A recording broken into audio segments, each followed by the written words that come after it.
Halo semua, gimana kabar kalian hari ini? Semoga kalian selalu diberikan kesehatan yang tidak terbatas dan senantiasa selalu dianugerahkan rejeki yang sangat berlimpah. Pada kesempatan kali ini saya akan menceritakan sebuah kisah yang sangat memilukan, di mana kejadian itu terjadi kepada seorang wanita yang berparas sangat cantik. Dan dia adalah seorang dokter muda yang berdinas di salah satu rumah sakit yang cukup ternama. Dan si wanita tersebut ditemukan sudah dalam keadaan yang tidak bernapas. Dia mengalami banyak sekali jeratan yang cukup dalam pada bagian telungkup di lehernya. Dan juga terdapat segelas cairan putih yang sudah mengering pada bagian bulu-bulu halusnya. Menurut keterangan yang saya dapatkan, pihak keluarga awalnya mendapat informasi dari pejabat setempat mengenai peristiwa yang terjadi kepada putrinya. Mereka mengatakan bahwa diduga si wanita telah menghentikan hidupnya sendiri karena alasan tekanan pekerjaan yang memberatkan. Akan tetapi pada beberapa jam berikutnya penjelasan itu kemudian terpatahkan sebab setelah berkonsultasi dengan beberapa tenaga medis yang menangani putrinya, di sana didapati banyak sekali bukti mengenai kejanggalan yang sudah terjadi. Dari hasil penyelidikan, tim forensik tersebut kemudian disimpulkan bahwa si wanita mengalami serentetan kejadian yang sangat memprihatinkan. Dia ternyata dipaksa untuk melakukan adegan olahraga dengan lebih dari 20 orang pria dalam satu malam. Mereka semua melakukan itu secara bergantian dan diduga saling tutup mulut dengan satu sama lain. Hingga hal itu kemudian membuat pihak kepolisian hanya bisa mengidentifikasi satu orang yang menjadi pelaku tunggal. Dia memang bekerja di sana menjadi seorang petugas keamanan yang mengamankan rumah sakit tersebut. Serentetan fakta medis seolah disembunyikan demi nama baik, para pejabat juga tidak mengupayakan keadilan atas satu orang pahlawan yang berprofesi sebagai dokter tersebut. Lalu bagaimana cerita selengkapnya atas peristiwa itu? Pada kesempatan kali ini saya akan membahasnya secara keseluruhan dan mengungkapkan beberapa fakta atas kejadian yang sebenarnya terjadi. Si wanita yang harus bernasib buruk itu bernama Dr. Momita Debnat yang berusia sekitar 30 tahun. Dia bertempat tinggal di pusat kota di distrik Kolkata di negara bagian utara di India. Dalam kesaksian yang disampaikan oleh pihak keluarga, mereka menceritakan bahwa sang putri sejak kecil memang sudah bercita-cita untuk menjadi seorang tenaga medis. Dalam beberapa kesempatan putri kecilnya itu memang memiliki antusias yang tinggi untuk membantu sesama manusia. Hingga hal itu kemudian membuat kedua orang tuanya memutuskan untuk memasukkannya ke salah satu universitas yang cukup besar di pusat kota. Di sana dia mengambil jurusan ilmu kedokteran hampir sekitar 4 tahun lamanya. Kondisi finansial dari keluarga Momita juga sebenarnya berada di garis kehidupan yang sederhana. Bapaknya hanya seorang wirausahawan menengah dan ibunya hanya bekerja mengurus rumah saja. Meskipun begitu, kegigihan mereka sangat besar untuk menjadikan anaknya memiliki masa depan yang cerah. Dari hasil yang tidak seberapa, mereka kemudian menyisihkan penghasilannya untuk bisa membiayai sekolahnya. Hal itu juga tidak disia-siakan oleh Momita. Dia benar-benar belajar dengan sangat tekun dan tidak pernah mengecewakan kedua orang tuanya. Pada beberapa semester terakhir juga Momita menunjukkan kemampuannya dalam bidang akademis. Dia didapuk sebagai seorang mahasiswi yang berprestasi dan memiliki nilai di atas teman-teman yang lain. Singkat cerita, Momita akhirnya lulus dari tempat kuliahnya. Dia kemudian memutuskan untuk mengambil jurusan sebagai spesialis organ dalam dan ditempatkan di rumah sakit di dekat tempat tinggalnya. Di sana wanita muda tersebut akan berstatus sebagai seorang dokter magang dan akan bekerja sambil mempraktikkan keilmuan yang sudah didapat untuk nantinya mendapatkan nilai akademisinya. Dalam kesaksian yang diucapkan oleh beberapa rekan kerjanya, di sana mereka mengenal Dr. Momita sebagai seorang yang memiliki kepribadian yang sangat baik. Dedikasinya juga sangat tinggi terhadap pekerjaan yang sedang dilakoninya. Dia selalu tulus dalam melayani para pasien dan juga selalu tersenyum untuk merawat mereka sampai sembuh. Pendekatan yang diambil oleh Dr. Momita sangat berbeda dengan beberapa dokter yang lain. Sisi humanisnya seolah selalu memanusiakan manusia lain tanpa membedakannya satu sama lain. Dalam beberapa kesempatan dokter muda itu juga selalu mengambil jam lemburnya. Dia tidak keberatan jika harus ditugaskan untuk menangani pasien meskipun jadwalnya sudah harus pulang ke rumah. Hal senada juga disampaikan oleh pihak keluarga. Di sana mereka mengatakan bahwa semenjak putrinya sudah berdinas dan praktik, dia jarang sekali pulang sebab setiap saat selalu menghabiskan waktu serta tenaganya untuk bekerja. Sesekali Dr. Momita juga memilih untuk beristirahat ataupun tidur di rumah sakit tersebut. Sayangnya pada dedikasi yang tidak terbatas itu kemudian melahirkan bencana yang tidak pernah terbayangkan sebelumnya. Di tempat yang berkategori suci itu dia malah dirusak kehormatan serta hidupnya secara keseluruhan. Menurut keterangan yang saya dapatkan, pada minggu terakhir di bulan Agustus keadaan rumah sakit sangat padat oleh pasien yang sedang berkunjung. Dr. Momita juga bahkan harus bekerja selama 36 jam lamanya dan mengambil sedikit sekali waktu untuk bisa beristirahat. Hingga setelah malam pun tiba Dr. Momita kemudian sudah waktunya pulang dan akan digantikan oleh dokter yang lain. Akan tetapi karena dia merasa sangat kelelahan dan sedikit dilema jika harus meninggalkan pasiennya yang sedang dalam perawatan yang kritis. Terlebih jam juga sudah menunjukkan tengah malam dan pada pagi harinya dia harus kembali lagi datang ke rumah sakit tersebut. Dan akhirnya Dr. Momita kemudian memutuskan untuk tetap tinggal di sana. Dia akan mencari tempat yang kosong untuk sekedar beristirahat dan tidur sejenak.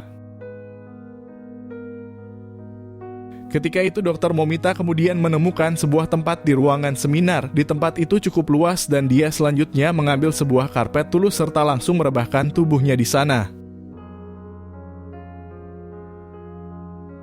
Sebuah fakta yang cukup mengejutkan untuk kita sadari mengenai fasilitas yang didapat seorang dokter di sana. Pekerjaan yang tidak mudah dilakukan malah mendapat sesuatu yang sangat tidak sepadan. Terlebih Dr. Momita juga bekerja di salah satu rumah sakit milik instansi pemerintahan di India. Pembayaran serta kondisi yang serba pas-pasan sangat tidak masuk akal untuk dicerna oleh sebagian orang. Akan tetapi meskipun begitu, kemungkinan besar Dr. Momita tidak pernah mempermasalahkan mengenai hak yang harusnya dia dapat. Dia juga pernah berkata ke salah satu perawat bahwa dia bisa tidur di mana saja. Sebab tugasnya sebagai seorang dokter adalah membantu kesembuhan para pasien di rumah sakit tersebut. Singkat cerita, setelah berselonjoran di karpet tipis di ruangan seminar tersebut, Dr. Momita kemudian mengirimkan pesan kepada ibunya di rumah. Dia berkata bahwa dirinya akan menginap serta menasihati ayahnya agar meminum obat yang dia berikan tepat waktu. Dr. Momita sebegitu sayangnya kepada kedua orang tua, apa yang dirinya lakukan saat ini juga adalah bagian dari perjuangannya untuk membalas pengorbanan mereka setelah membiayai kuliah kedokterannya. Menurut keterangan yang saya dapatkan, si ibu juga sempat membalas putrinya pada pukul 1 malam. Di sana dia meminta agar Dr. Momita menjaga kesehatan dan jangan terlalu memporsir tenaganya. Dia tidak merasakan firasat apapun atas apa yang akan terjadi kepada putrinya pada beberapa jam berikutnya.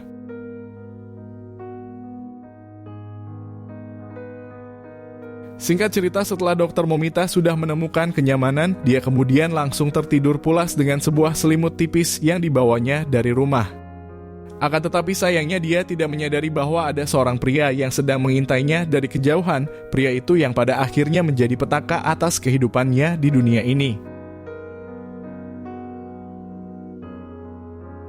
Pria yang dimaksud itu bernama Sanjay Roy yang berusia sekitar 33 tahun. Dia adalah seorang aparatur sipil yang memang ditugaskan untuk mengamankan rumah sakit tersebut.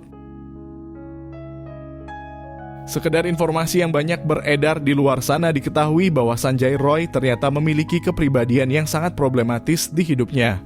Dia ternyata sudah pernah menikah sebanyak 4 kali dan ketiga dari istrinya memilih untuk meninggalkannya karena serentetan perilaku serta perlakuan yang tidak pantas yang diperoleh oleh mereka.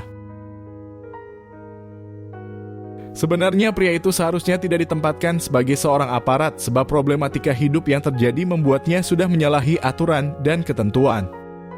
Sayangnya karena Sanjay Roy ternyata memiliki anggota keluarga yang berstatus sebagai inspektur kepolisian. Serentetan fakta atas perilaku buruknya dalam rumah tangga membuatnya bisa lolos dan bekerja dengan leluasa sebagai seorang petugas keamanan tersebut. Dalam informasi yang sudah diliris oleh pihak kepolisian setempat, di sana dijelaskan bahwa Sanjay Roy pada saat itu sedang berdinas dan berjalan sambil mengontrol beberapa ruangan di rumah sakit. Di sana dia bertugas sendirian dan kemudian tidak sengaja masuk ke dalam sebuah ruangan yang berisikan Dr. Momita yang tengah tertidur pulas. Dari kejauhan, Sanjay Roy mengatakan bahwa dia sangat mengamatinya. Di sana matanya juga menatap sebuah gundukan seperti apa yang dibayangkan oleh mata lelaki pada umumnya. Akan tetapi Sanjay kemudian memutuskan untuk keluar dari ruangan tersebut. Di sana dia sempat menghisap cerutu dan menikmati malam yang terasa sangat dingin tersebut. Sayangnya bayang-bayang wajah yang menawan dari dokter muda itu malah memunculkan satu polemik di dalam dirinya. Sebagai seorang pria yang normal di sana, dia kemudian menjadi kalang kabut atas desakan yang tidak terkendali di dalam pikirannya. Hingga akhirnya Sanjay kemudian memutuskan untuk kembali masuk ke dalam ruangan. Tanpa berpikir panjang, dia selanjutnya memaksa Dr. Momita untuk berolahraga pada saat itu juga. Pada pengakuan lanjutan dari Sanjay di hadapan para petugas, di sana dia menceritakan bahwa dokter muda itu tentu langsung menolaknya. Dia bahkan memprotes ajakan olahraganya itu dengan cara berteriak dengan sangat keras. Hingga hal itu kemudian membuat Sanjay merasa sangat panik. Kelakuan yang sudah kepalang tanggung itu membuatnya tidak bisa menarik kembali keputusannya. Dan pada momen tersebut Sanjay kemudian memutuskan untuk melakukan sebuah eksekusi secara membabi buta. Singkat cerita, setelah mengetahui Dr. Momita sudah pada keadaan yang setengah tersadar, pria yang berusia 33 tahun itu kemudian melakukan apa yang seharusnya dilakukan. Dia mengaku bahwa perilakunya itu dilakukan sampai tidak terhitung banyaknya. Singkat cerita, setelah semua terselesaikan, Sanjay kemudian memutuskan untuk pergi dari ruangan itu dan dia kembali menjalankan tugas untuk mengamankan rumah sakit tersebut.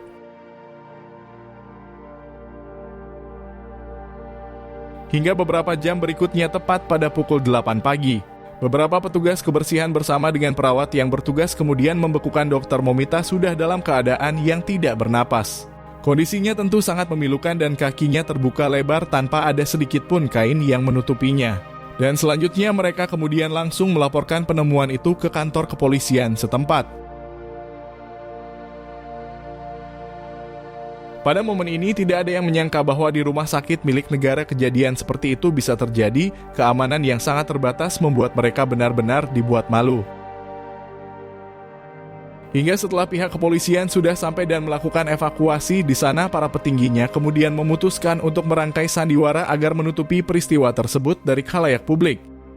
Para oknum itu bahkan seperti merahasiakan apa yang sebenarnya terjadi kepada pihak keluarga korban. Mereka juga sampai melarang ataupun mengizinkan kedua orang tuanya untuk melihat kondisi dari putrinya. Akan tetapi sayangnya pergerakan media sosial yang sulit dikendalikan kemudian membuat para pejabat setempat akhirnya mengambil peran. Apa yang coba dirahasiakan serta ditutupi itu kemudian langsung dibuka secara keseluruhan. Dan setelah itu para tim medis yang menangani tubuh Dr. Momita kemudian mulai bersuara. Di sana mereka kemudian mengungkapkan beberapa kejanggalan yang terdapat dari hasil penyelidikan tim forensik. Hingga berselang sekitar beberapa jam berikutnya, pihak kepolisian akhirnya mengidentifikasi satu orang yang menjadi pelaku tunggal. Di sana mereka mendapatkan bukti yang otentik dari kamera tersembunyi yang terpasang di rumah sakit tersebut. Satu pelaku itu juga beberapa jam berikutnya langsung mengakui perbuatannya. Dia kemudian menceritakan rentetan atas peristiwa yang sudah dirinya lakukan. Akan tetapi keterangan dari pihak kepolisian itu tidak menjelaskan mengenai cairan putih sebanyak 1 gelas aqua. Sebab sangat janggal jika yang melakukannya hanya satu orang karena dia tidak mungkin menghasilkan cairan sebanyak itu. Menurut keterangan yang saya dapatkan, peristiwa ini kemudian masih diselidiki lebih mendalam dan mereka berjanji akan bekerja semaksimal mungkin agar memberikan keadilan sepenuhnya terhadap korban. Namun beberapa masyarakat tentu tidak percaya dengan janji yang diberikan oleh petugas kepolisian. Mereka selanjutnya turun ke jalan-jalan di pusat kota untuk memprotes atas kinerja mereka.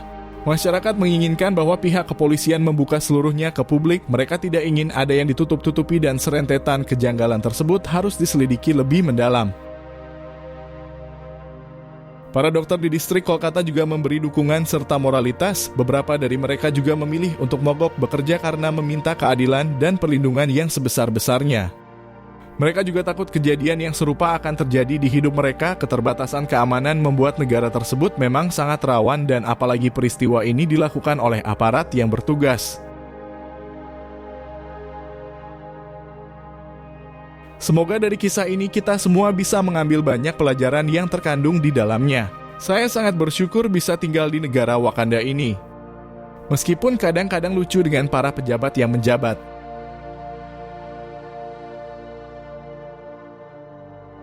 Terima kasih sudah menonton video ini sampai habis. Berikan admin dukungan dengan menekan tombol suka dan tuliskan pendapatmu di bawah kolom komentar.